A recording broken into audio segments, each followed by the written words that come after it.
মানুষকে সম্মান করা একটি অপরিহার্য গুণ।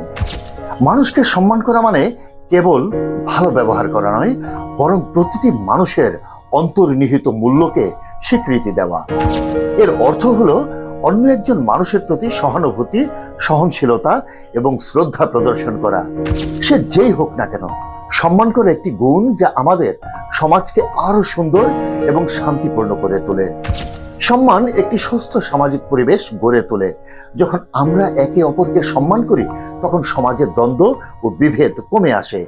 এর ফলে মানুষ একে অপরের সঙ্গে আরো সহজে মিশতে পারে এবং শান্তিপূর্ণভাবে বসবাস করতে পারে।